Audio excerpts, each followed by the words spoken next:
Саламатсыңар балдар, тапшырмаларды чыгарууну улантабыз. 5-чи тапшырманы карайлы. Силер менен мен Отурбаев улан. Так, 5-чи тапшырмабызды карай турган болсок, бул жерде бизге Асы перпендикуляр БЕ деп берген экен. Перпендикуляр бул жер 90 градус дегенди түшүндүрөт. Демек, бул тик бурчтуу үч бурчтуктар болуп калат экен. Так, Асы 6-га барабар дейт. Демек, могу жер Асы 6 болсо, А, Б, Енин аянты так 14 дейт. Б, Есинин аянты 16 дейт. Ошондо Б, Е канчага барабармы? Б, Ени сураган. Демек, бул үч бурчтукту ала турган болсок, могу негизи Ага барабар дейли, мына могу, бул негизи А, бул бийиктиги Б, Е H болот. Үч бурчтук каалаган үч бурчтуктун аянтын табыш үчүн аны H'ка көбөйтүп туруп 2ге бөлүшүбүз керек. Ошондо аянты канчага болуп атат? Бул жер 14, бул жер 16 болсо, экөөнү кошсок 30 болуп атат, аянты 30га барабар экен. Негизи 6га барабар экен, мына 6-ны жазабыз. H'ты билбейбиз, мына H'ты сурап атат. Бөлүнгөн 2 дейт, муну табыш үчүн эмне кылабыз? H'ты табыш үчүн, бул бөлүмдөн кутулуш үчүн муну бул жака көбөйтүп жиберишибиз керек. Ошондо 30 көбөйтүү 2 болот, барабар 6H. Муну көбөйтпөй туралы балдар, убакытты коротпойчу, себеби кыскарып кетет азыр. Анан бул H'тын астында 6 болгон үчүн 6тан кутулуш үчүн 2 жагын тең 6га бөлүп жиберишибиз керек. Ошондо 30 көбөйтүү 2 бөлүнгөн 6 барабар H болуп кеткен. H'ты мына эми таап коебуз. 30ду 6га бөлүп салсак болот, 5 болот, 5 жерде 2 10 болот, ошондо H барабар канча чыгат экен? 10 чыгат экен. Бул жерде силерге ушул төмөндөгү бир техниканы айтып кетейин. Мындай көбөйтүү болгондо шарт 30ду 2ге көбөйтүү, анан 60 деп жазып отурбайлы. Мисалы үчүн бул учурдагы макул 60 болсо 60ды 6га бөлсөң оңоюраак чыгып атат да. Бирок негизи эле мындай башка эсептер болгондо деле шарт көбөйтүү болгондо көбөйтпөй эле туруш керек да, шашпайчы. Көбөйтпөй туруш керек, себеби мындай дайыма кыскартууга мүмкүнчүлүктөр болуп калат да, ошондой убакыт аябай эконом болот. Мына ушул техникага көңүл бургула. 6-чы мисалды карайлы. Жогорудагы мисалга бул деле окшош. Ошол себептен видеону силер токтотуп коюп өзүңөр чыгаргыла. Андан кийин видеону чыгарып, мен чыгарышым менен өзүңөр текшерип аласыңар да. Ошондо карагыла. Асы менен Б'ды перпендикуляр экен, макул перпендикуляр 90 градус деп белгилеп коюшубуз керек. Асы 10 сантиметр экен. Так.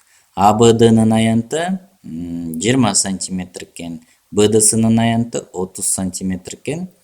БДны тапкыла деген, кайра эле бийиктигин сураган экен бул жерде.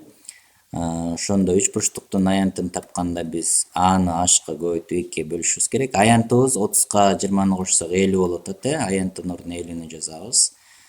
Негизибиз биздики 10 болуп атат. Так, көбөйтөм H'ка бөлөм 2ге. Так, ошондо 10ду 2ге бөлсөк эмне болуп калат? Бул жерден эле 5 болуп калат, 5H болуп калат. Анан H'тын маңдайында 5 болгон үчүн 2 жагын тең 5ке бөлүп салсак, H барабар эмне болуп калат экен? 10га барабар болот экен. Тапшырмаларды чыгарууну улантабыз. 7-чи тапшырма. АБС тик бурчтуу үч бурчтук, АБ 10 сантиметр үч бурчтуктун аянтын тапкыла деген экен. Эми балдар бизге бир эле жагын бериптир. Бул жак 10 экен. Анан ошонун негизинде биз бул жерде градустарды толук берген, бирок 30, 90, демек бул жер 60 градус болот. Ошондо бизге азыр силер менен алтын үч бурчтук дегендерди үйрөнөт экенбиз. Ошол тууралуу мен силерге азыр кичине кененирээк айтып берейин. Алтын үч бурчтук. Алтын үч бурчтуктар деп коеюн. Эки алтын үч бурчтукту көргөзөм. Эгерде үч бурчтуктун градустары 30, 60, 90 градуста болсо, үчөө мына көрүп атасыңар, 90, 30, 60. Анда мунун жактары 1, тамыр астында 3, 2 деген катышта болот экен дайыма. Ушул катышты силер билсеңер, мисалы үчүн, билсеңер эмне болот экен? Ушул градустарын билип, бир эле жагы бизге белгилүү болсо, калган бардык жактарын оңой эле таап алат экенбиз да. Мисалы үчүн карагыла. 90-нун маңдайы канча болуп атат? 10 болуп атат, көрдүңөрбү? Демек, муну мындайынан улантып туруп, мына биз негизги катышты билебиз да. 90-дун маңдайы негизи канча болуш керек экен алтын үч бурчтук боюнча? 2 болуш керек экен. Эми азыр канча болуп калыптыр?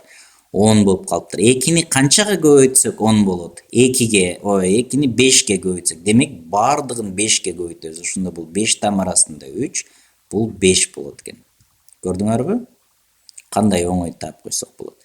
Ушул эле негизинде Пифагордун дагы теоремасын айтып кетейин. Пифагордун теоремасы мындай болот. Тик бурчтуу үч бурчтукта дейт.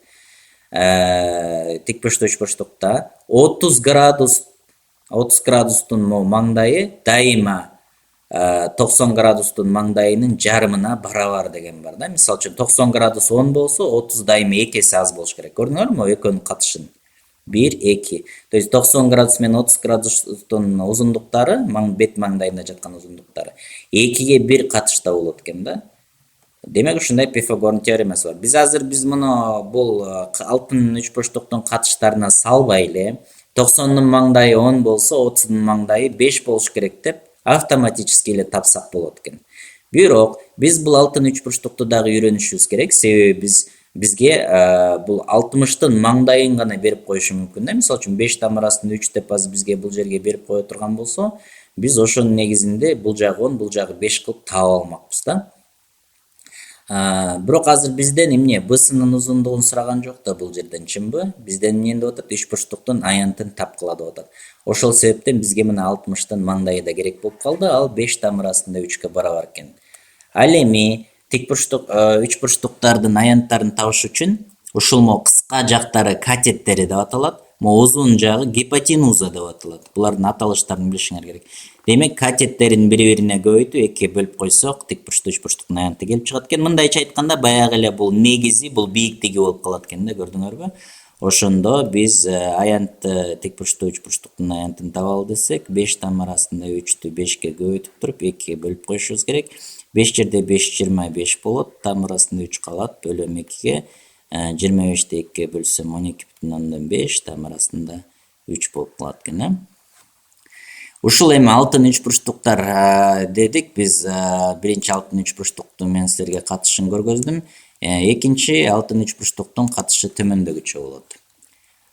45, 90 градуста болгон үч бурчтуктун катышы 1 там арасында 2 болот экен. Бул баягы квадратты ала турган болсок, эгерде жагы А болгон болсо, диагоналы А там арасында 2-ге барабар деген да. Ошондо көрдүңөр, бул 1 болсо, демек бул 1 там арасында. То есть 1ди жазылбай кала берет да, көрдүңөрбү? Демек бул учурда дагы бизге бир эле жагы белгилүү болсо, болду. Калган 3 жагын тең ушул катыштын негизинде жогорку мен көргөзгөн техниканын жардамы менен таап алат экенбиз. Буларды дагы көбүрөөк мисалдар менен машыгып үйрөнөбүз. Бирок ушул 2 алтын үч бурчтуктун катыштарын силер аябай жатка билишиңер керек. ОРТда бул кезигет, ошондой эле кубтун дагы катышы бар. Аны болсо биз кийинки жогорку курстарга жеткенде ошол жерден үйрөнөбүз.